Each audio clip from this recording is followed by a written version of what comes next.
வணக்கம் நேர்களே, little singer சேனலுக்கு உங்களை அன்புடன் வரவேற்கிறேன். இன்னைக்கு நாம என்ன பார்க்க போறோம்னா பொங்கல் செலிப்ரேஷன் எப்படி பண்றது அப்படின்றது தாங்க நம்ம பார்க்க போறோம். இப்போ பொங்கல் செலிப்ரேஷனுக்கு ஃபர்ஸ்ட் நம்ம என்ன பண்ண போறோம் அப்படின்னா கலர் பொடி போடணுங்க. வெளியில வாசல் தொளிச்சு கோலம் போடணுங்க. அதுக்கு வாசல் தொளிக்கிறதுக்கு என்ன யூஸ் பண்ணணும் அப்படின்னு பார்த்துக்கிட்டிங்கன்னா மாட்டுடைய சாணம் எடுத்து யூஸ் பண்ணி தொளிப்பாங்க. இன்னைக்கு நமக்கு அந்த இது கிடைக்காத காரணத்தினால இந்த பொடி வாங்கியிருக்கேங்க. இது மாட்டுடைய சாணத்தில் தான் இது பண்ணியிருக்காங்கன்னு சொன்னாங்க. இதை வாங்கி நான் இன்னைக்கு கலந்து வெளியே தொளிச்சு கோலம் போட போகிறேங்க. வாங்க வீடியோக்குள்ள போகலாம். இப்போது நான் கலர் கோலப்பொடி போட போகிறேன். அதுக்கான கலர்ஸ்லாம் நான் வாங்கியிருக்கேன். இதை ஃபுல்லாத்தையும் ஃபஸ்ட்டு காய வைக்கணும். பாருங்கள், ஒவ்வொரு கலரையும் காய வச்சுருக்கேன். இது காயறதுக்கு 1 மணி நேரம் அல்லது 1.5 மணி நேரத்தில் காஞ்சிரும். நல்லா காஞ்சிரும். நல்லா காஞ்சாதான் கலர் பொடி போட முடியும்.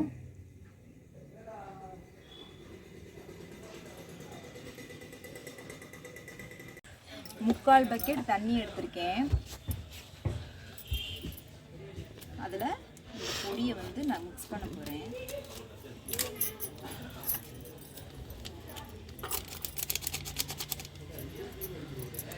நல்லா கலக்கி விட்டுறணும்.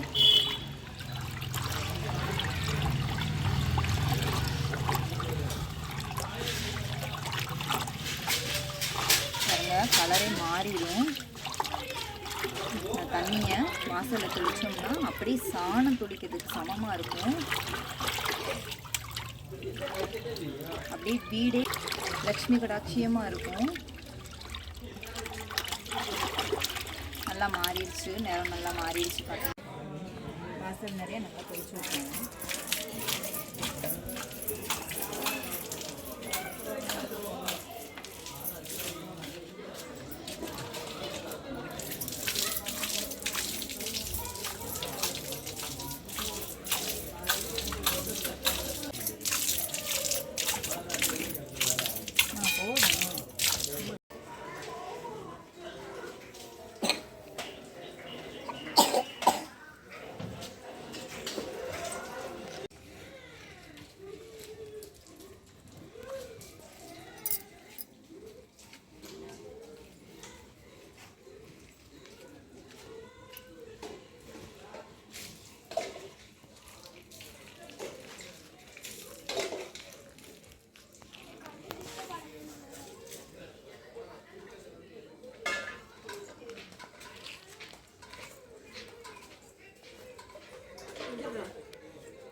சிறியவர்களிருந்து பெரியவர்கள் வரைக்கும் எல்லாருமே கலர் கலராக வண்ணங்களோடு கோலம் போட்டாச்சு.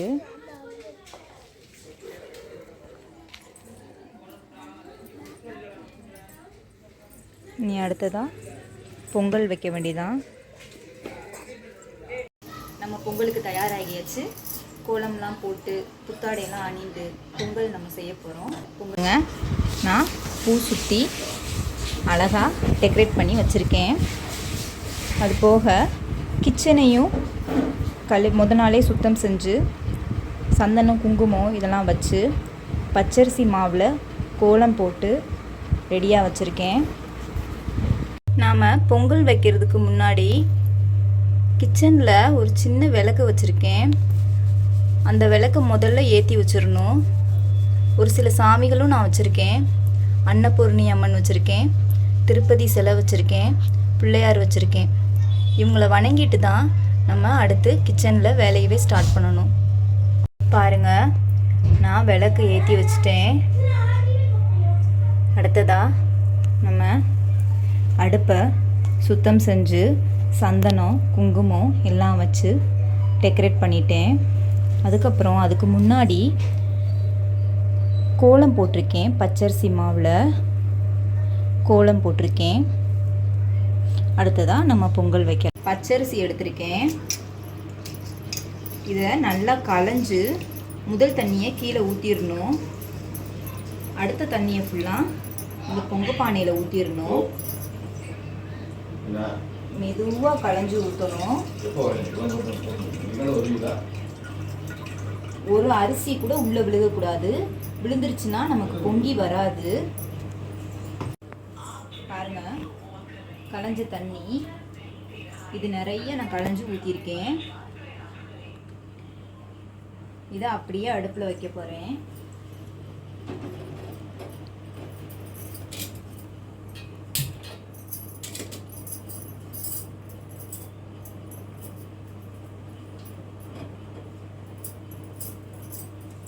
சாமி கும்பிட்டு நம்ம அடுப்பில் வச்சாச்சு. இனி அது பொங்கி வரும். பொங்கலோ பொங்கல், பொங்கலோ பொங்கல், பொங்கலோ பொங்கல், பொங்கலோ பொங்கல்.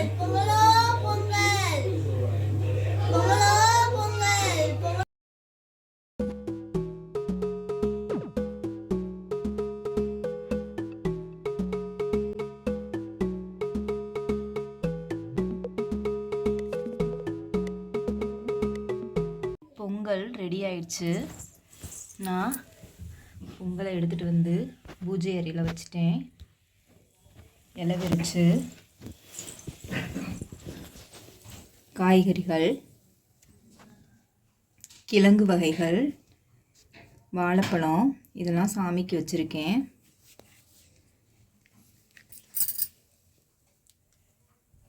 மஞ்சளில் விநாயகர் பிடிச்சி வச்சுருக்கேன்.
அதாங்க, சாமி கும்பிட்டு பொங்கலை எல்லோரும் சாப்பிட்டுக்கலாம். இந்த காயெலாம் வச்சுருக்கோம் இல்லையா, அதை மத்தியானம் சமையல் செஞ்சு சாப்பிட்டுக்கலாங்க. கிழங்கு வகைகளையும் சாப்பிட்டுக்கலாங்க.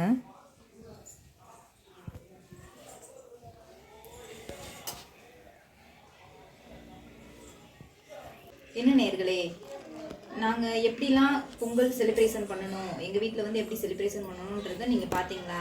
இந்த வீடியோ உங்களுக்கு பிடிச்சிருந்ததுன்னா லைக் பண்ணுங்கள், ஷேர் பண்ணுங்கள், கமெண்ட்ஸ் பண்ணுங்கள். நன்றி.